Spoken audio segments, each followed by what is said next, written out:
जय हिंद दोस्तों, focus study with अभी पे आपका बहुत बहुत स्वागत है। तो पूरे जोश और जुनून उत्साह के साथ अब हम लोग स्टार्ट करने जा रहे हैं प्रैक्टिस सेशन। ठीक है, कंप्लीट मैथ का लेक्चर आपके पास है। आप जल्दी जल्दी वीडियो को देख के कंप्लीट कीजिए और पूरा ध्यान उसके बाद प्रैक्टिस में दीजिए।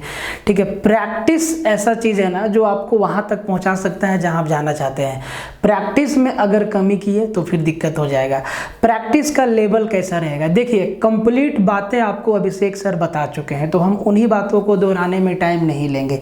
सवाल कैसा रहेगा, हर एक सेट में 20 सवाल रहेगा, जैसा कि आपके एग्जाम में आएगा। 20 क्वेश्चन झारखंड एसएससी में आपसे पूछा जाएगा सीजीएल में। ठीक है, 20 क्वेश्चन आपको मालूम है। और देखिए अभी तक का जो इतिहास रहा है उसमें क्वेश्चन का लेवल कुछ खास रहा नहीं है। तो इन्हीं सब बातों को ध्यान में रखते हुए हर एक सेट को इस तरीका से डिजाइन किया गया है कि आपका ना कंप्लीट मैथ रिवाइज हो जाएगा यहाँ पे 20 दिन में। तो 20 सेट 400 सवाल, 20 सेट 20 गुना 20 400 सवाल आपका यहाँ से रिवीजन होगा और इन 400 सवाल के माध्यम से आपका कंप्लीट मैथ रिवीजन हो जाएगा। और अभी भी अगर मैथ में आपका कोई चैप्टर छूट रहा है, कोई सेक्शन अगर कमज़ोर है, तो आपके पास काफ़ी टाइम है उसको मजबूत करने का। आप कोर्सेज के माध्यम से मजबूत कर सकते हैं। अगर आपको मैथ और रीजनिंग में दिक्कत है तो भाई ये कंप्लीट बैच है, ये कंप्लीट बैच है। इस बैच को आप परचेज करके आप उस पार्टिकुलर चैप्टर को देख सकते हैं जिसमें आपको समस्या है। और अगर आपको रिवीजन भी करना है ना तो बहुत बढ़िया है। हर एक तरीका का सवाल है, हर एक तरीका का कंसेप्ट है, सब कुछ इस बैच में भरा पड़ा है। तो अगर अभी भी आपसे कुछ छूट रहा है, एडवांस का कोई पोर्शन छूट रहा है, अर्थमेटिक में कुछ चैप्टर छूट रहा है, तो आप जो है इस बैच के माध्यम से सब कुछ रिवाइज कर सकते हैं, टाइम है। ठीक है, अगर आपको मैथ रीजनिंग के साथ capsule series, Indian GK GS plus computer plus science सब कुछ इसमें मिलेगा, प्लस टेस्ट सीरीज भी आपका इसमें अवेलेबल है। तो भाई अगर आप ये बैच लेना चाहते हैं तो आप ये बैच भी ले सकते हैं। सारा का सारा बैच आपका कंप्लीट है, सारा का सारा लेक्चर अवेलेबल है। आप जो है एक दिन में 10 लेक्चर 20 लेक्चर देख के आप 20 से 25 दिन में ना कोई भी कोर्स को कंप्लीट कर सकते हैं। टेंशन नहीं लेना है, आराम से अब देखते जाना है, बस देखते जाओ। हर एक दिन का टारगेट बनाओ, जैसे कि अभिषेक सर आपको टारगेट दे रहे हैं, मैथ में अलग से दे रहे हैं, रीजनिंग में अलग से दे रहे हैं, जीके जीएस में अलग से दे रहे हैं। तो आप उनके टारगेट को फॉलो करते जाइए और अपना कोर्स को कंप्लीट कीजिए। ठीक है, ये बहुत ज़रूरी है और वो जो दे रहे हैं वो आपको कोई नहीं बता रहा है, पूरा आप देख लीजिए, कोई नहीं बता रहा है। जिस तरीक़ा से वो डेली पढ़ने का टारगेट दे रहे हैं, तो कोशिश नहीं, पूरा जी जान झोंक दीजिए और उस टारगेट को हर दिन अचीव करिए। ठीक है, हर दिन अचीव कीजिए। हर दिन टेस्ट लगाने की आवश्यकता नहीं है, हर दिन आप टेस्ट लगाने की आवश्यकता नहीं है, हर दिन टेस्ट नहीं लगाना है आपको। ठीक है, टेस्ट आपको वीक में 1 दिन 2 दिन 1 दिन 2 दिन काफ़ी है। ठीक है, बाकी अपना लैंग्वेज पेपर पे पूरा का पूरा फोकस डालिए। और लैंग्वेज पेपर से सवाल मुश्किल नहीं आया है, अभी तक आसान आया है। ठीक है, 4-5 साल से एक ही चीज़ को तो लोग पढ़ रहे हैं सब, तो और कितना उस पर नया चीज़ें डाला जाएगा, इस बात को समझो। तो अगर कुछ भी कमी हो तो आपके पास अभी टाइम है, आप इसको रिवीजन कर सकते हैं कोर्सेज के माध्यम से। बाकी प्रैक्टिस का जिम्मा मेरा है। ये मैथ प्लस रीजनिंग का नया बैच है जो अभी चल रहा है। ठीक है, कैप्सूल सीरीज 2.0 अलग से भी अगर आपको चाहिए तो ये भी अवेलेबल है, अभिषेक सर। ठीक है, वही चीज़ मैथ साइंस और इंडियन जीके जीएस कंप्यूटर सब कुछ है इसमें। तो हम लोग जो टारगेट लिए हैं वो 110 सवाल का टारगेट लिए हैं कि 110 सवाल आप जो है 110 सवाल के साथ आप कम से कम लड़ के आइए। ठीक है, और मैक्सिमम सही करके आइए। ठीक है, तो कंप्लीट सेशन आपको देखना है। और देखो वीडियो का क्वालिटी बढ़ा लो, जियो रखे हो, 5G सबके पास है, क्वालिटी बढ़ा लो, 480 में देखो, 720 में देखो, 1080 में देखो, कोई फ़र्क नहीं पड़ने वाला है। ठीक है, क्वालिटी बढ़ा लो और एक एक सवाल का उत्तर देते चलना। आपको ये समझना है कि आपके एग्जाम में आए हुए 20 सवाल मेरे सामने हैं और एक एक सवाल का उत्तर आपको देते जाना है कमेंट बॉक्स में, ताकि हमको पता चले कि कितना लोग जो है सीरियसली पढ़ रहा है। ठीक है, ये टेलीग्राम ग्रुप है, इसको ज्वाइन करना बिल्कुल ना भूलें। सारा का सारा इन्फॉर्मेशन इसी ग्रुप के माध्यम से आप लोग को दिया जाता है। इसका लिंक डिस्क्रिप्शन में दिया है। जो भी कोर्स आपको परचेज करना है ना, तो फोकस स्टडी विद अभी ऐप पे जाइए, इसका भी लिंक नीचे डिस्क्रिप्शन में दिया हुआ है, और इसको डाउनलोड करके आपको जो भी कोर्स चाहिए आप उसको ले सकते हैं। अभी टाइम है रिवाइज करने का। अभी 30-40 दिन जो पढ़ लोगे ना, वही आपके काम में आने वाला है। क्योंकि पहले क्या हुआ, पढ़ते गए छूटते गया, पढ़ते गया छूटते गया, पढ़ते गए छूटते गया। अभी क्या है कि सब कुछ आपके फेवर में है, अभी आप एकदम एक रिदम में है। तो अभी जो मेहनत हो जाएगा ना, वही मेहनत जो है आपको काम देगा। तो एक एक क्वेश्चन इंपॉर्टेंट होगा, ध्यान से देखिएगा। और सेशन अगर पसंद आए तो शेयर जरूर मारना। पूरा मेहनत है, पूरा प्रीवियस ईयर को निचोड़ दिए हैं, और किस किस तरीके का सवाल डाल सकता है, हर एक सेट में आपको वो चीज़ दिखते जाएगा। अब एक ही सेट में सब कुछ नहीं आ जाएगा, ठीक है। आपको कंप्लीट 20 का 20 सेट देखना है। तो पहला सेट है आज, और कंप्लीट देखना है आपको। और फिर से बता दे रहे हैं, अपना उत्तर कमेंट में जरूर दीजिएगा आप कि किस सवाल का उत्तर क्या आया। सवाल का आपको उत्तर देते जाना है। वीडियो देखने का तरीका क्या होगा सीख लीजिए। रील्स नहीं है, शॉर्ट नहीं है, ये आपके एग्जाम से रिलेटेड है और काफ़ी इंपॉर्टेंट सेशन है, ठीक है। तो आप सवाल देखिए, वीडियो को पॉज मारिए, सवाल लगाइए, कमेंट में आंसर जरूर दीजिएगा मेरे मेहनत के लिए, ठीक है। इस पसीने के लिए एक लाइक जरूर मारिएगा, ठीक है। और अपना उत्तर आप कमेंट में दीजिएगा ताकि हम लोग जान सके कि कितने लोग जो है सीरियस है एग्जाम को लेके। तो भाई कहता है कि यदि 27x³ - 9x² + 3x - 8 को 3x + 2 से अगर डिवाइड करें तो रिमाइंडर क्या बचेगा। इसका मतलब ये है कि ये जो आपका डिवीजर दिया है 3x + 2, इसका वैल्यू 0 के बराबर होगा। तो यहाँ से आप x का वैल्यू निकाल लीजिएगा, x बराबर आ जाएगा -2/3। अब कुछ नहीं करना है। देखिए सारा कंसेप्ट आपको बता चुके हैं। प्रैक्टिस में एग्जाम में करना कैसे है, इस बात पे हम लोग फोकस देंगे और उसी तरीके से आंसर देंगे। समय आपके पास काफ़ी है, चाहे एग्जामिनेशन का बात हो, चाहे अभी से एग्जाम में जो भी टाइम है, काफ़ी टाइम है। अगबकाइए मत और शांति से अपना काम को जोरों शोरों से सिलेबस को कंप्लीट कर लीजिए, ठीक है। बस x का वैल्यू आपको यहाँ पे रख देना है। तो यहाँ पे x का क्यूब है, मतलब -2/3 का क्यूब। और देखो एक बार में कैलकुलेशन करना सीखो। -2/3 का क्यूब मतलब -8/27 -9 इंटू यहाँ पे x² है, -2/3 का स्क्वायर मतलब 4/9 हो जाएगा, +3 और x की जगह पे क्या रखेंगे -2/3 -8। यही आपका कैलकुलेशन है। देखो 27 से 27 गया, 9 से 9 गया, 3 से 3 गया, क्या बचा यहाँ पे -8, यहाँ पे -4, यहाँ पे -4, यहाँ पे -2 और यहाँ पे -8। यही बचा ना, यही बचा। तो 8 और 8 16, 4 20 और 2 22, -22 रिमाइंडर बचेगा। और बी आपका उत्तर हो गया, सॉरी ए आपका उत्तर हो गया, ए आपका उत्तर हो गया। देखिए क्या आपका भी उत्तर -22 आया। इसे लगाइए, कमेंट बॉक्स में आंसर दीजिए, उसके बाद आगे बढ़िए। सेम पैटर्न पे सवाल आया हुआ है, बस वो आपका क्वाड्रेटिक इक्वेशन है और ये आपका क्यूबिक इक्वेशन है, ठीक है। एकदम लेवल को हम सेम रखे हैं, अभी तक सेम लेवल को मेंटेन कर रहे हैं। तो कहता है कि यदि x³ + 5x² - 2x - 24 का एक शून्यक x बराबर 2 है तो अन्य शून्यक क्या है। देखो जीरोस क्या होता है, x का जितना पावर है उतना x का वैल्यू इस इक्वेशन को सेटिस्फाई करेगा। अगर पावर 2 है, क्वाड्रेटिक इक्वेशन में द्विघात समीकरण में पावर 2 होता है तो भाई x का 2 वैल्यू आता है। पावर 3 है तो x का वैल्यू 3 आएगा। एक वैल्यू दे रखा है और अन्य वैल्यू आपसे पूछा है, मतलब 2 और वैल्यू कौन कौन सा होगा। कैसे बनेगा ये सवाल, ध्यान से देखो, गुणनखंड करना पड़ेगा इसका। तो आप ध्यान से देखिए, ये x³ है, 5x² को हम लिख सकते हैं -2x² प्लस का 7x²। देखो तो +7x में 2x² जाएगा तो प्लस का 5x² बचेगा। माइनस 2x को हम लिख सकते हैं 14x प्लस 12x और इधर क्या है प्लस का 24 और ये बराबर हो जाएगा 0। अब ध्यान से देखो, इसी का हम खंड किए हैं, गुणनखंड किए हैं। 5x² को हम क्या लिखे -2x² प्लस 7x², इसको सोल्व करोगे तो आ जाएगा 5x²। -14x प्लस 12x को सोल्व करोगे तो आ जाएगा -2x।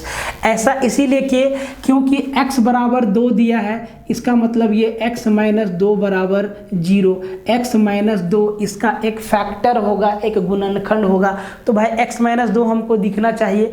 अब देखो कैसे दिखेगा, ध्यान से एक एक चीज़ आपको बताए हैं। यहाँ से x² कॉमन लेंगे तो भाई x - 2 बचेगा, प्लस इन दोनों से देखो यहाँ से 7x कॉमन लेंगे तो अंदर x - 2 बचेगा। इन दोनों को देखो, यहाँ से हम 12 कॉमन लेंगे तो अंदर अच्छा यहाँ पे माइनस है ना, तो भाई x - 2 बचेगा बराबर 0। ध्यान से देखो x - 2 x - 2 x - 2 x - 2 को कॉमन लेंगे तो अंदर क्या बचेगा, अंदर बचेगा x² प्लस 7x प्लस 12 और ये बराबर 0। अब देखो एक फैक्टर आपको दिखा x - 2, मतलब 2 फैक्टर हमको इस द्विघात समीकरण से मिलेगा। ये जो क्वाड्रेटिक इक्वेशन है इससे मिलेगा हमें 2 फैक्टर। तो भाई अब इसको तोड़ो, इसको छोड़ो, इसको अब तोड़ो, इसको क्या लिख सकते हैं x² plus 3x plus 4x plus का 12, ठीक है। अब यहाँ से हम x कॉमन लेंगे तो x प्लस 3 होगा, और यहाँ से प्लस का 4 कॉमन लेंगे तो अंदर x प्लस 3 बचेगा। यहाँ से 2 फैक्टर मिला, x प्लस 3 और x प्लस 4, और एक फैक्टर क्या मिला x - 2 बराबर 0। इन तीनों को फिर से मल्टीप्लाई कर देंगे तो भाई यही चीज़ हमको मिलेगा, यही चीज़ हमको मिलेगा। तो भाई x का 3 फैक्टर, एक तो 2 दे रखा है x बराबर 2, जो कि आपको इससे दिख रहा है कि यहाँ से x बराबर 2 मिलेगा, x बराबर 2 मिलेगा, यहाँ से x बराबर -3 मिलेगा, और यहाँ से x बराबर -4 मिलेगा। और यही 2 0 आपसे पूछा था कि x का 2 और वैल्यू कौन कौन सा होगा, तो एक -3 और -4 होगा। सी नंबर ऑप्शन आपका उत्तर होगा। क्या आपका भी आ रहा है सी? कमेंट बॉक्स, और इसका उत्तर कमेंट बॉक्स में दीजिए। ऐसा सवाल आपके एग्जाम में पूछा गया है अभी तक, गुणनखंड निकालना है, तो भाई मेरे बच्चा इस सवाल का उत्तर दे देगा, ठीक है। कहता है कि x² प्लस 7x प्लस 10, सबसे पहला बात पे ध्यान दो कि ये प्लस प्लस है, तो जो इसका 2 फैक्टर होगा वो भी पॉजिटिव होगा, लेकिन जो x का 2 वैल्यू होगा वो दोनों का दोनों नेगेटिव होगा। तो हमसे फैक्टर पूछा है, गुणनखंड पूछा है, तो माइनस वाला को काट देना, प्लस वाला ही आपका उत्तर होगा। इस ऑप्शन में एक ही उत्तर है, सॉरी यहाँ पे प्लस होगा, एक ही ऑप्शन है जो कि प्लस में एग्जाम में आया हुआ सवाल है। हो सकता है 2 ऑप्शन में प्लस में रहे, ये जानकारी के लिए है, ठीक है। अब जरा इसको तोड़ो, इसको लिखो x², 7x को हम क्या लिख सकते हैं, 5 दूना 10, 5x प्लस का 2x प्लस का 10 बराबर 0। यहाँ से x को कॉमन लगाते हैं, अंदर 5 बचता है, 2 को कॉमन लेते हैं, अंदर भी x प्लस 5 बचेगा बराबर 0। इस इक्वेशन का 2 फैक्टर x प्लस 5 और x प्लस 2 आता है, यही दोनों फैक्टर हमसे पूछा है, मतलब इन दोनों को गुना करेंगे तो वापस से यही चीज़ मिलेगा। इतना आसान सवाल बनाना है। देखो टारगेट रखो कि भाई 20 में आज 20 में 20 बनाना। अच्छा बिना पढ़े टारगेट नहीं रखी ना भाई, ऐसा ना कि कुछ पढ़ ना रहे हो और हम टारगेट रख दिए कि हम 20 में 20 मैथ, 20 में 20 रीजनिंग, साइंस, झारखंड 40 में 40 बना, ऐसे नहीं होगा। पढ़ने के बाद टारगेट सेट किया जाता है। एक सवाल आपसे पूछ सकता है और पूछा है, कहता है कि एक द्विघात समीकरण के मूल x बराबर 1/7 और x बराबर -1/8 है, तो समीकरण को इस प्रकार लिखा जा सकता है। उनका फैक्टर दिया है चारों ऑप्शन में, ध्यान से देखो भाई, आपको बेसिक भी हम बता देते हैं। क्वाड्रेटिक इक्वेशन का स्टैंडर्ड फॉर्म क्या है, ax² plus bx plus c बराबर 0। x का 2 रूट माना गया है, एक अल्फा और एक बीटा, तो जो इसका फैक्टर होता है वो होता है, वो ये होता है आपका x minus alpha into x minus beta बराबर 0। इन दोनों को मल्टीप्लाई करेंगे तो फिर यही चीज़ आएगा। अगर x का 2 रूट अल्फ़ा और बीटा है तो इसी फैक्टर को आपसे पूछा है, इसी फैक्टर के बारे में आपसे पूछा है। तो अगर x बराबर 1/7 दिया है तो हम इसको क्या लिख सकते हैं, 7x बराबर 1। इसको हम क्या लिख सकते हैं, 7x माइनस 1 बराबर 0। ये आया एक फैक्टर। फिर से x बराबर माइनस 1/8 दिया है तो यहाँ पे हम लिख देंगे 8x बराबर माइनस का 1। इसको हम लिखेंगे 8x प्लस का 1 बराबर 0। तो भाई इसका 2 फैक्टर नहीं आ गया, एक आया आपका 7x माइनस का 1 और दूसरा आया 8x प्लस का 1 बराबर 0। अगर x का 2 वैल्यू दिया है, एक x बराबर 1/7 और एक x बराबर माइनस 1/8, तो जो क्वाड्रेटिक इक्वेशन होगा उसके फैक्टर को हम ऐसे लिख सकते हैं। और यही चीज़, यही बेसिक चीज़ पूछा है।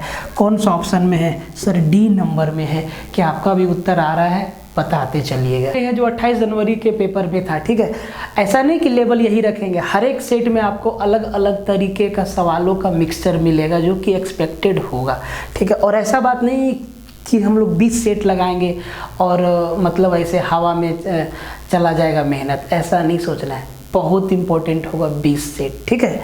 तो कहता है कि यदि √3 tan थीटा बराबर 1 है तो cos 2 थीटा का मान क्या होगा। सिंपल सा बात है।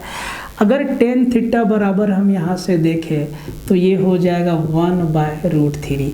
अगर tan थीटा का वैल्यू 1/√3 है तो आप कहेंगे सर थीटा बराबर 30 डिग्री है। और इसी की तो आवश्यकता थी, बच्चा बनाएगा इस सवाल को, ठीक है। थीटा की जगह पे 30 डिग्री मतलब cos 60 डिग्री, और cos 60 डिग्री कितना, 1/2। ए नंबर इसका क्या हो गया, उत्तर हो गया। निहायत ही नालायक। पॉज मारिए, सवाल को बनाइए और कमेंट बॉक्स में जरूर लिखिए, ठीक है। कहता है कि यदि cos x माइनस 3x बराबर √5 sin x है तो tan x का मान क्या होगा।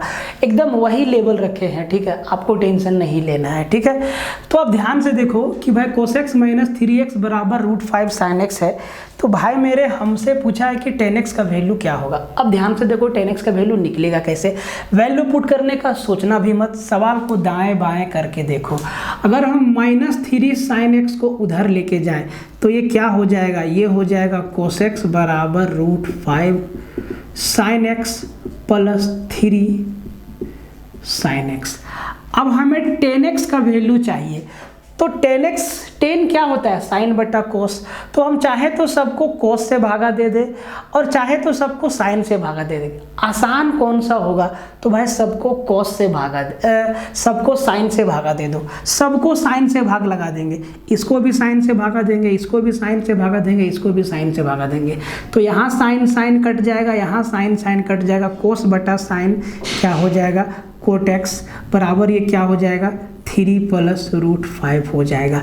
लेकिन हमसे पूछा है टेन, कोट का उल्टा होता है ना टेन, मतलब ये हो जाएगा 1 बाय कोट। अगर हम 1 बाय कोट लिखें मतलब 10 हो जाएगा, 10 हो जाएगा 10x और ये क्या होगा 1 बाय कोट 3 प्लस √5।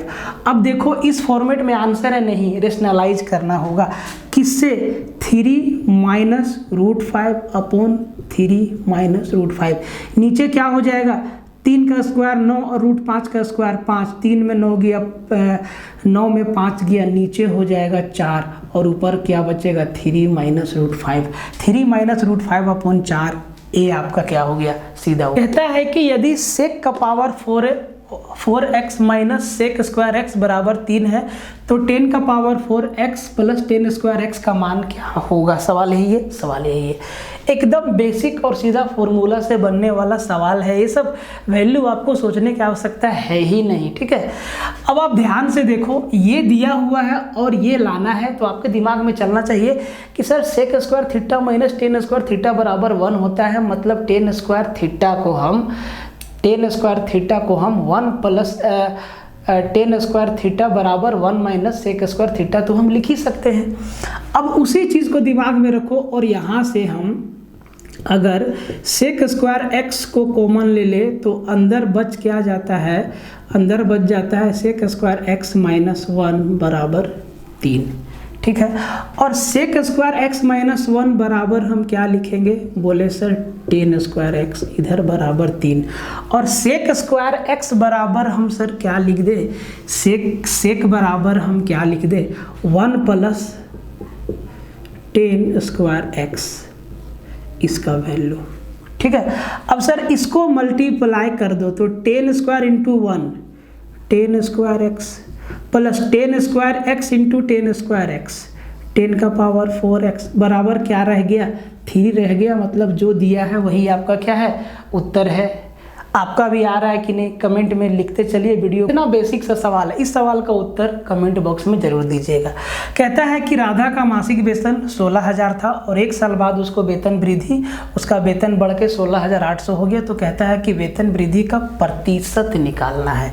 तो भाई 16,000 था, 16,800 हो गया, कितना बढ़ गया, बोले सर 800 बढ़ गया कितना में, 16,000 में, और इसका परसेंट मतलब 100% निकाल दीजिए। इसका उत्तर क्या होगा, इसका उत्तर क्या होगा, जरा आप कमेंट में लिख के बताइए कि क्या आपका ऑप्शन बी उत्तर आया। ये सब देखो एकदम आसान सवाल है, एग्जाम में पूछा गया है, आ सकता है।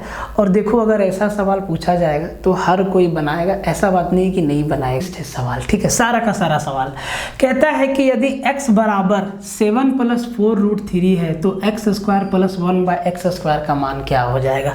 अब देखो ये जो खेला है ना, जो इस टाइप का सवाल होता है वो कंजुगेट पेयर का खेला होता है। अब देखो कंजुगेट पेयर क्या होता है, अगर इन दोनों के स्क्वायर का डिफरेंस 1 आता है, अगर इन दोनों के स्क्वायर का डिफरेंस 1 आता है, जैसे 7 का स्क्वायर कितना 49 है और 4√3 का स्क्वायर कितना 16 48 है। देखिए इनका डिफरेंस कितना 1 है। अगर डिफरेंस 1 है और x का वैल्यू 7 + 4√3 है तो 1/x का वैल्यू आपको 7 - 4√3 मिलेगा। कंजुगेट पेयर का खेला, इसका उल्टा, बस साइन चेंज हो जाएगा, ठीक है। अब हमसे पूछा क्या है, तो sir x square plus 1/x square, value x का है दिया है और जो अपने पास वैल्यू है वो x और 1/x का है। पूछा है x square plus 1/x square में, पूरा आपको अलजेब्रा में बताए हैं ऐसा सवाल का खेला कि ये कैसे बनेगा। ध्यान से देखो, इसको हम क्या लिख सकते हैं, x + 1 का होल स्क्वायर माइनस का 2 नहीं लिख सकते हैं, x square plus 1/x square, a square plus b square को a + b का होल स्क्वायर माइनस 2ab नहीं लिखेंगे। अब आप कहेंगे सर ab यहाँ क्या गया, कहाँ गया, तो x × 1/x आपका क्या कट जाता है, इसीलिए यहाँ पे इसको नहीं लिखते हैं।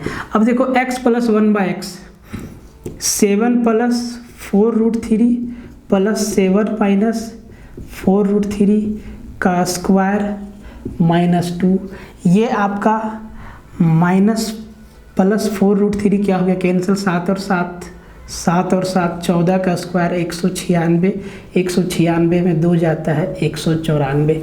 यहाँ पे एक बात आप और समझ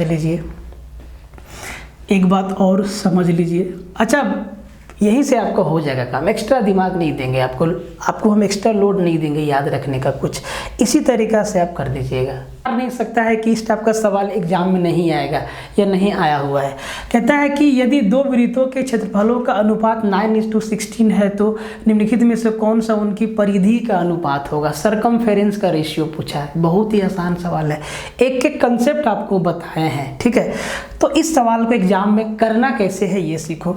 तो भाई पहला वृत्त का रेडियस मानो r1 और दूसरा वृत्त का रेडियस मानो r2।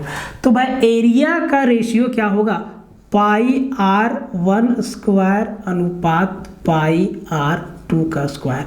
अब देखो पाई कट जाना है, अच्छा रेशियो दिया है ना तो इसको भागा में ही लिख देते हैं, πr2 का स्क्वायर बराबर क्या दिया है 9:16। अब इस पाई को लिखना ही नहीं है भाई क्योंकि ये तो कट जाएगा।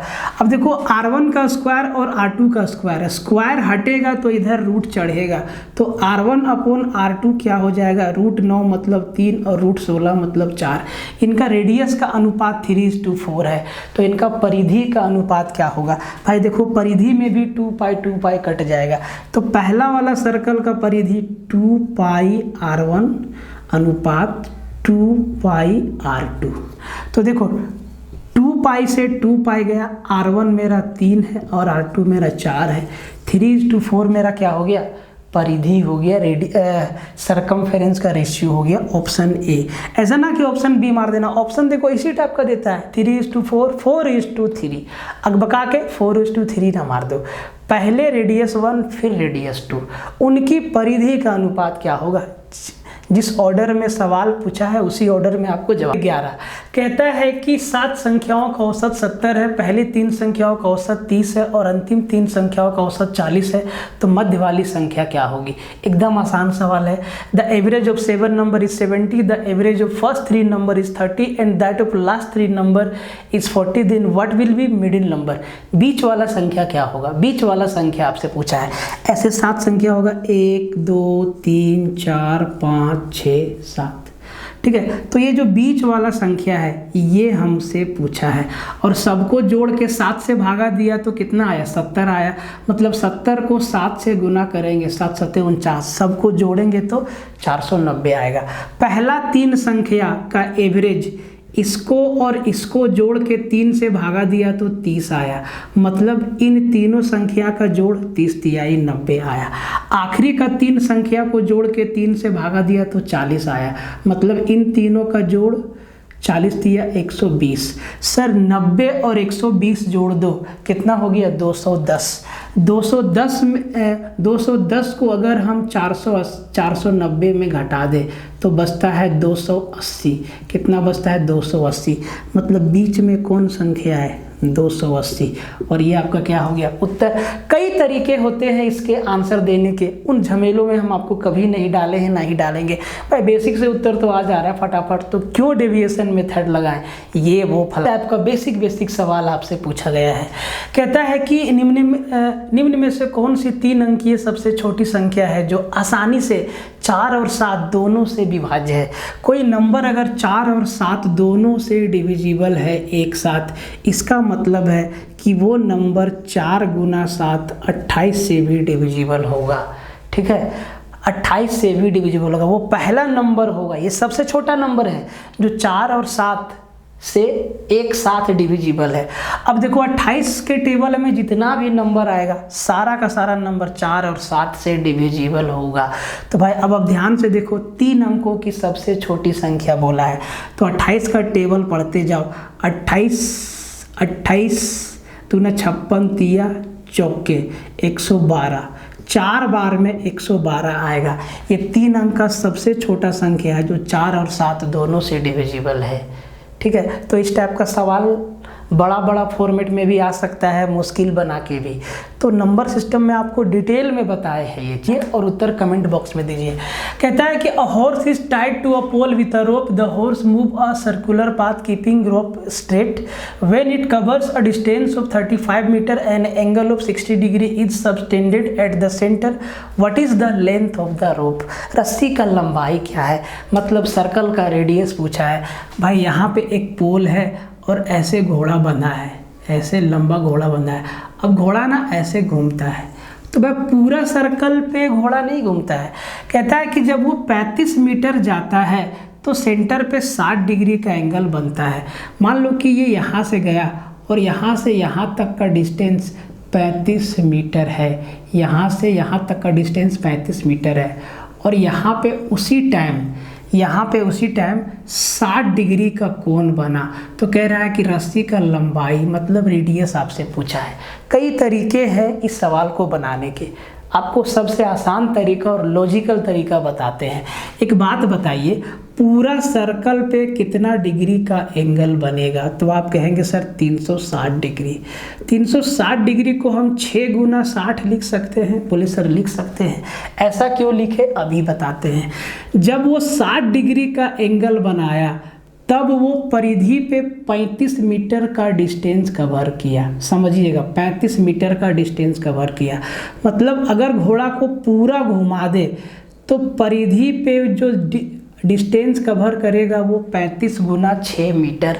मतलब ये पूरा सर्कल का पेरीमीटर 2 पाई आर, और पाई का वैल्यू 22/7 गुना आर। यहीं से आपका आर का वैल्यू निकल जाएगा। आर बराबर 6 गुना 35 6 गुना 35 गुना में 7 ऊपर चला जाएगा, नीचे 2 गुना 22 रह जाएगा। 2 से काटिए 3 बार में, अब ये कटेगा नहीं, ठीक है, तो इसको गुना कर लीजिए। 7 तिहाई 21 और 21 पच्चे 105, हाथ में 10, 21 तिहाई 63 और 10 73 को भागा देना है 22 से, ठीक है, 22 से। तो 22 से भागा देंगे और आपका पॉइंट में है तो 22 तिहाई 66, 3 वाला उत्तर होगा। तो भाई ये 4 वाला नहीं होगा, ये 2 वाला नहीं होगा, या तो ये होगा या तो ये होगा। 22 तिहाई 66, आपका 4 और 3 7 75, फिर 22 तिहाई 66, 33 दशमलव, देखिए ऑप्शन सी आपका क्या हो गया, उत्तर हो गया। सीधा उत्तर देना था इस सवाल का। कई तरीका है बट हम आपको लॉजिक क्या बताएं समझिएगा फिर से। जब ये 60 डिग्री यहाँ से यहाँ गया तो 35 मीटर का डिस्टेंस कवर किया और यहाँ पे एंगल बना 60 डिग्री। अगर हम इसको पूरा घुमा देते हैं तो 360 डिग्री का एंगल बनता, लेकिन कितना डिस्टेंस जाता सर, इसका 6 गुना, मतलब 35 गुना 6 मीटर जो है पूरा सर्कल का के परिधि का डिस्टेंस, मतलब 2 पाई r बराबर 6 गुना 35। यहाँ से r का वैल्यू खींच लिए। रेडियस ही तो पूछा है, यही तो रस्सी है, सेंटर पे क्या है, पोल गाड़ा हुआ है और इसी पोल में घोड़ा बंधा हुआ है। तो भाई ये रस्सी का लंबाई पूछा है, तो 33.4 अप्रोक्स आपका क्या। इसे बहुत ही आसान सवाल कहता है कि find the area of a triangle whose vertices are A 2.2,4 B -3 -1 and C 5 और 3, 5 और 3 है। त्रिभुज का तीनों शीर्ष दिया हुआ है तो इसका क्षेत्रफल, शीर्ष का कोऑर्डिनेट दिया हुआ है, निर्देशांक बिंदु दिया हुआ है और इसका एरिया आपसे पूछा है। देखो एक तो इसका फॉर्मूला है, ठीक है, दूसरा तरीका क्या है वो हम आपको बताते हैं, इसी तरीका से आप एग्जाम में बनाइएगा। तो भाई तीनों शीर्ष दिया हुआ है, ठीक है, तीनों शीर्ष दिया हुआ है, एक हमारा 2 4 है, ठीक है, दूसरा है मेरा -3 और -1 है, और जो तीसरा शीर्ष है वो 5 और 3 है, ठीक है। ए बी सी 3 शीर्ष होता है ना भाई, तो तीनों का कोऑर्डिनेट दिया हुआ है, ए का, बी का और सी का, ये तीनों का कोऑर्डिनेट पॉइंट, निर्देशांक बिंदु दिया हुआ है। अब देखो अगर आपको तरीका से करना है, वैसे इसके पीछे भी ये लॉजिक है, कोई भी चीज़, और ये ट्रिक नहीं है, प्योर लॉजिक है, ठीक है। कोई भी एक कोऑर्डिनेट को आप 0 बना दो, किसी को भी, या इसको या इसको या इसको, किसी को भी आप 0 बना दो, किसी को भी 0 बना दो। तो अगर हम इसको 0 बनाना चाहें तो इसमें -2 और -4 घटाना पड़ेगा, 2 और -2 0, 4 और -4 0, तो किसी एक को 0 बना दो और ये काम तीनों में करना होगा। तो इसमें भी -2 -4, तो यहाँ भी -2 -4, यहाँ भी -2 -4, ठीक है। तो यहाँ पे हो जाएगा -5 और -5, ठीक है। इसका हो जाएगा 3 और -1। अब देखो इन्हीं दोनों से आपका एरिया आ जाएगा। देखो बाहर वाला को बाहर वाला से गुना करो, -5 गुना -1 5 आया, अंदर वाला को अंदर वाला के साथ गुना करो, -5 गुना 3 -15, और इनका डिफरेंस को 2 से भाग लगा दो, इनके डिफरेंस को 2 से भाग लगा दो, तो माइनस माइनस प्लस हो गया, 15 और 5 20, 20 को 2 से भागा दिए, 10 unit square. Option number C triangle का एरिया आ गया। बाकी अगर फॉर्मूला है तो भाई फॉर्मूला में क्या होता है कि माइनस प्लस का बहुत ज़्यादा गलती होने का संभावना रहता है, ठीक है। इसमें भी आप ध्यान से देखेंगे तो बहुत आसान है, और फॉर्मूला भी कोई मुश्किल सवाल, फॉर्मूला भी आपका बहुत मुश्किल नहीं है, फॉर्मूला भी बहुत आसान है, लेकिन उससे भी आसान आपका ये हो जाता है अगर हम एक कोऑर्डिनेट को 0 बना दें। एक कोऑर्डिनेट को 0 बनाने का मतलब ये होता है कि हम ओरिजिन से सर्कल का एरिया निकाल रहे हैं, हम ओरिजिन से सर्कल का एरिया निकाल रहे हैं। तो इसके पीछे भी लॉजिक है, ऐसे ही नहीं कि एक कोऑर्डिनेट को 0 बना दिए तो भाई ये हमारा ट्रिक हो गया, नहीं। कोऑर्डिनेट ज्योमेट्री से एक और सवाल कहता है कि एक रेखाखंड को मिलाने वाली 2 बिंदुओं का निर्देशांक 2 -2 -2 2 है, तो मध्य बिंदु C का कोऑर्डिनेट XY का निर्देशांक क्या है। सीधा सवाल और सीधा जवाब, ठीक है। तो भाई इसको समझ लो थोड़ा सा, एकदम सीधा इसको याद रखो। ये A है, ये मेरा B है, और ये मेरा कोऑर्डिनेट x1 और y1 है, और यहाँ का मेरा कोऑर्डिनेट x2 और y2 है। एकदम सीधा, अभी कुछ दिन पहले आपको बताया है कोऑर्डिनेट ज्योमेट्री है, ठीक है। और इसका मिड पॉइंट, मिड एकदम ठीक बीच में C है, इसका कोऑर्डिनेट x और y, यही आपको ज्ञात करना है। एक कोऑर्डिनेट आपका 2 और -2 दिया है, ठीक है। इसका कोऑर्डिनेट आपका -2 और 2 दिया है, तो भाई इसका कोऑर्डिनेट पूछा है। फॉर्मूला x बराबर क्या होता है, x बराबर होता है x1 + x2 / 2, y बराबर क्या होता है y1 + y2 / 2। सीधा। अब देखो x1 और x2 को जोड़ेंगे तो ये आ जाएगा 2 - 2, क्या आ जाएगा 2 + -2 0/2।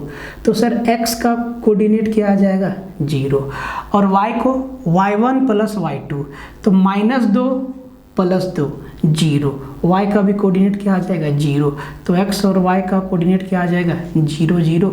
ऑप्शन सी आपका क्या सीधा उत्तर। कोऑर्डिनेट ज्योमेट्री में 5-6 इक्वेशन है, उसी का फॉर्मूला है, और वहीं से सारा का सारा सवाल आपका घूमेगा। मिड पॉइंट का है, अगर मिड पॉइंट के अलावा कहीं भी इंटरनली इंटरसेक्शन है तो वो है एक्सटर्नल इंटरसेक्शन है। डिस्टेंस फॉर्मूला ए और बी के बीच में डिस्टेंस निकालना, ट्रायंगल का एरिया निकालना, सर्कल का एरिया का फॉर्मूला, सर्कल के सरकमफेरेंस का इक्वेशन, यही सब चीज़ से आपका क्वेश्चन। जो ना बनाए उसको पाप लगेगा, खाना खाओगे हजम नहीं होगा, ठीक है। और कमेंट में उत्तर नहीं दोगे तो भी पाप लगेगा, ठीक है। पाप ये लगेगा कि जहाँ तुम खाते हो 4 रोटी वहाँ खाने लगोगे 6 रोटी, डाइट बढ़ जाएगा, ठीक है। तो भाई इसका उत्तर दे दो प्यार से। कहता है कि एक सम चतुर्भुज की भुजा की लंबाई 10 सेंटीमीटर है और एक विकर्ण की लंबाई 16 सेंटीमीटर है, तो दूसरे विकर्ण की लंबाई ज्ञात करो। बहुत बड़ा पाप लगेगा। एक किलो चावल की जगह तुम 2 किलो चावल खाने लगोगे, ठीक है। तो इसका उत्तर बता दो, बहुत ही आसान सवाल है। तो भाई रोम्बस का समचतुर्भुज का चारों साइड बराबर होता है। बोले जी सर, ये 10 है तो ये भी 10 है, ये भी 10 है, ये भी 10 है। इसके डायगोनल एक दूसरे को 90 डिग्री पे काटते हैं। एकदम महा बेसिक सवाल है। एक दूसरे को 90 डिग्री पे काटते हैं और एक दूसरे को जहाँ पे काटते हैं वहाँ से दोनों डायगोनल का लंबाई आधा आधा होता है। तो भाई एक का लेंथ दिया है 16 सेंटीमीटर, तो अगर ये मेरा 16 सेंटीमीटर है तो 8 ऊपर और 8 नीचे, ठीक है। 8 ऊपर और 8 नीचे। अब यहाँ पे 90 डिग्री का एंगल बन रहा है। भाई 90 डिग्री के सामने क्या होता है, हाइपोटेनस होता है। अगर कर्ण हमारा 10 सेंटीमीटर है तो अन्य 2 भुजाओं, एक 8 है तो दूसरा कितना 6 होगा, ये 6 है तो ये भी 6 होगा, और पूरा डायगोनल 6 दूना 12 सेंटीमीटर होगा। ऐसे इसका उत्तर देना था। अब इसमें भी आप फॉर्मूला लगा दोगे तो फिर पढ़ाना बेकार है, इसीलिए बोले पाप लगेगा। ऐसा बात नहीं है, आप लोग फूलिए फलिए मेहनत कीजिए, कोई पाप नहीं लगेगा। कमेंट में और इसका उत्तर कमेंट बॉक्स में दीजिए, और अपना स्कोर आखिरी में ज़रूर बताइएगा कि सर मेरा इतना आया, मेरा इतना आया। कितना सवाल सही हुआ सो बताना है, 20 में से कितना सवाल सही हुआ वो आपको बताना है, और इसी के बेस पे आपको तैयारी करना है, ठीक है। एक एक सेट को एकदम बहुत अच्छा से सजा के ला रहे हैं हम, ठीक है। तो कहता है कि 80 मीटर ऊंची एक चट्टान के शिखर से एक मीनार के शिखर तथा तल के अवनमन कोण 30 डिग्री और 45 डिग्री है। देखिए हाइट एंड डिस्टेंस से डायरेक्ट सीजीएल में, सचिवालय में अभी तक सवाल नहीं आया है, लेकिन कुछ दिन पहले एक परीक्षा हुआ था उसमें भी ये सवाल आया है। और झारखंड दरोगा का जितना भी शिफ्ट दिखेगा लगभग शिफ्ट में सवाल पूछा है, इसीलिए प्रैक्टिस में भी इसको लाए हैं, और लाना ज़रूरी है। क्या मालूम पूछ दिया तो आप कहेंगे सर 28 जनवरी वाला नहीं था। भाई नहीं था मानते हैं, लेकिन आ गया तब क्या करोगे, इसीलिए इसको भी पढ़ना एकदम आसान है। तो एक बात बताओ कि 80 मीटर ऊँचा एक चट्टान है, यहाँ से यहाँ, ठीक, यहाँ से यहाँ 80 मीटर का ऊँचा है, और इसके ठीक सामने एक मीनार है, एक मीनार है। इसका हाइट हमसे पूछा है कि इसका हाइट कितना होगा। यहाँ से जब इसके शिखर को देखता है, शिखर को, मतलब इसके टॉप को जब यहाँ से यहाँ दिखता है तो भाई 30 डिग्री का कोण बना। यहाँ कितना डिग्री का कोण बना? 30 डिग्री का कोण बना, 30 डिग्री का कोण बना। और यहाँ से जब शिखर के बॉटम को दिखता है तो 45 डिग्री का कोण बना। अब ध्यान से देखो, अगर यहाँ पे 45 डिग्री का कोण बन रहा है, यहाँ पे 90 डिग्री है और इसका पूरा हाइट 80 मीटर है, तो क्या ये भी 80 मीटर हो जाएगा? यहाँ से यहाँ का लेंथ बोले सर 80 मीटर। अगर ये 80 मीटर है तो सर ये भी मेरा 80 मीटर हो जाएगा। बोले यस सर, इसका लेंथ भी क्या हो जाएगा? इसके बराबर हो जाएगा। ठीक है, अब ध्यान दो, आप लोग को रेशियो बताए हैं भाई मेरे। अब ऊपर वाला राइट एंगल ट्रायंगल को देखते हैं, जरा ध्यान से देखो। ये ऊपर का राइट एंगल ट्रायंगल है, ठीक है। यहाँ पे बना 30, यहाँ पे बना 80, यहाँ पे 90, तो यहाँ पे कितना? 60। 60 के सामने क्या होता है? √3, और √3 का वैल्यू क्या दिया है? 80। तो सर एक का वैल्यू क्या होगा? 80/√3। एक का वैल्यू क्या होगा? 80/√3। मतलब जो इसका हाइट है वो 80/√3 है। मतलब जो इसका हाइट है, यहाँ से यहाँ तक का जो हाइट है वो 80/√3 है, और पूरा हाइट 80 मीटर है। तो अगर यहाँ से यहाँ तक का हाइट निकालना है तो आप कहेंगे सर 80 में से 80/√3 घटा दीजिए, तो जो मीनार का हाइट हो जाएगा वो 80 - 80/√3 मीटर हो जाएगा। और यही आपका ऑप्शन में दिया हुआ है बिना सॉल्व किए। ठीक है, ये डी नंबर आपका क्या हो जाएगा? आंसर हो जाएगा। ध्यान से देखिए, बहुत आसान सवाल है और height and distance ratio method से एकदम हलवा है। ठीक है, आप एकदम आसानी से सवाल कहता है कि what is compound interest on ₹1,20,000 for 9 month, 9 महीना के लिए at the rate of 20% per annum, interest being compounded quarterly. त्रैमासिक रूप से, मतलब हर 3 महीने पे इंटरेस्ट लेगा वो।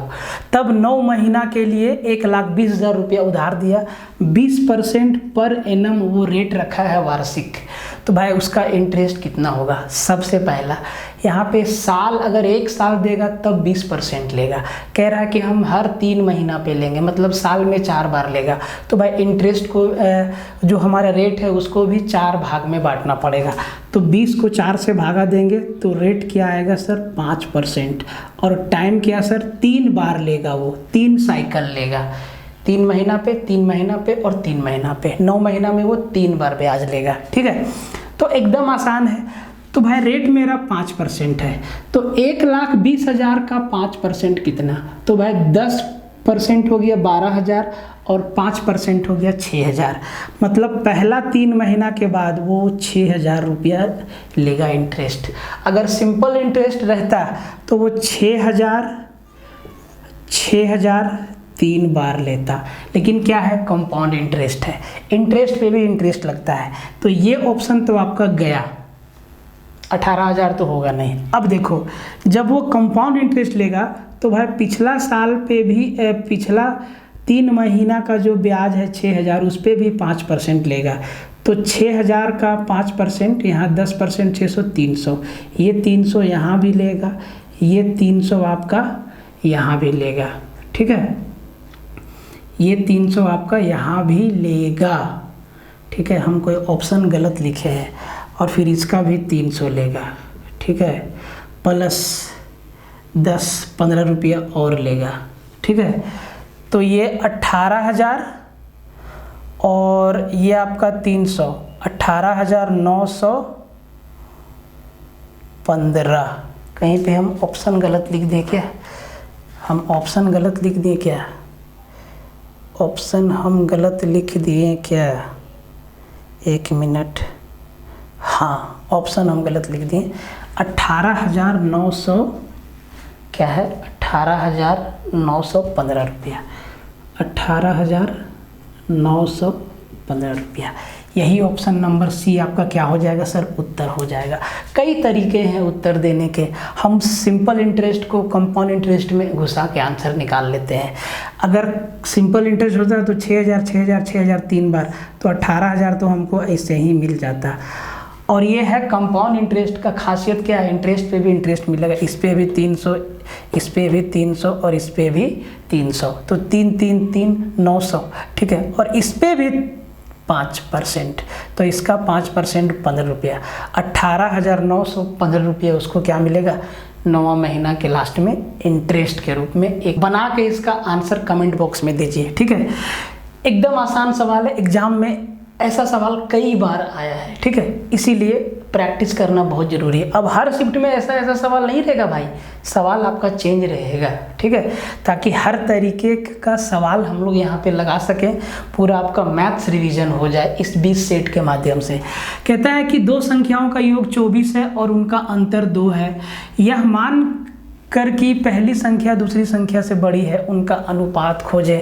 The sum of two number is 24 and their difference is 2। Find the ratio between the two numbers assuming that the first term is greater than the second. एकदम आसान सवाल है। तो पहला नंबर x माने, दूसरा नंबर y माने, इनका सम क्या है 24 है और इन्हीं का डिफरेंस क्या है सर 2 है। इससे आसान सवाल और क्या होगा। यहाँ पे 2x का वैल्यू कितना 26, तो सर x बराबर क्या आ जाएगा 13। अगर x बराबर 13 है तो y बराबर सर 24 में 13 गया 11। x हमारा 13 है और y हमारा 11 है, इनका रेशियो बोला है तो 13/11 बी आपका क्या हो जाएगा उत्तर हो जाएगा। आप ऑप्शन से भी सवाल को कर सकते थे, ठीक है। पहला 13, दूसरा 11, 13 में 11 गया 2 बचा, 13 और 11 जोड़े 24, ऐसे भी आप कर सकते थे, ठीक। सवाल जो आपके लिए आज लेके आए सेशन में एग्जाम के पैटर्न पे बेस है, इसी तरीका का अभी तक पूछा गया है, ठीक है। कहता है कि if a is to b 2 is to 3 है, find ratio of 6a + 5b is to 3a + 17b। तो भाई a और b का वैल्यू आपका दे दिया है कितना 2 और 3, a का वैल्यू 2 ले लो, b का वैल्यू 3 ले लो और रेशियो बोला है। तो 6a तो 6 दूना 12 प्लस 5b 5 तिहाई 15 अनुपात 3a 3 दूना 6 प्लस 17 17b 17 तिहाई 51 जोड़ दो 12 और 15 27 अनुपात यहाँ पे कितना हो गया 58। कितना से जाएगा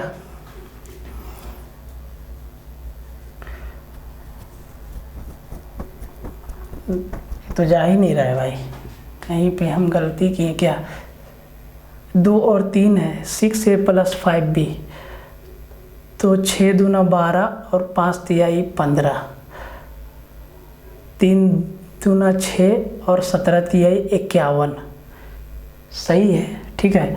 12 और 15 27 और यहाँ पे 57, ठीक है। काट दो 3 9 27 और 3 से 19 बार में 9:19 ऑप्शन नंबर सी आपका उत्तर हो गया। तो अब 20 सवाल में कितना सवाल आपका सही हुआ इसका जवाब आप कमेंट में ज़रूर दीजिए कि सर मेरा इतना सही हुआ, मेरा इतना सही हुआ। और देखिए कौन कौन सा सवाल आपसे नहीं बना, उसमें कौन सा कंसेप्ट का कमी था, इस पे ध्यान दीजिए। और भाई पूरा कोर्स का लिंक डिस्क्रिप्शन में दिया हुआ है, आप वहाँ से जाके कोर्स को परचेज़ कर सकते हो। और ऐसा नहीं कि हम कोर्स बेचने के लिए बोल रहे हैं, अभी टाइम है कि भाई जो चैप्टर आपका वीक है आप जाके पार्टिकुलरली उसी चैप्टर को आप जाके पढ़ सकते हो, क्योंकि कंप्लीट वीडियो अवेलेबल है, आप जाके पढ़ो, रिवीजन मारो, जो करना है सो करो, लेकिन 20 में 20 सवाल आपको बना के आना है, ठीक है। तो मिलते हैं अगले वीडियो में, तब तक के लिए जय हिंद रहेगा। और हाँ, आप कमेंट में ज़रूर उत्तर दीजिएगा, नहीं तो खाना हजम नहीं होगा, ठीक है।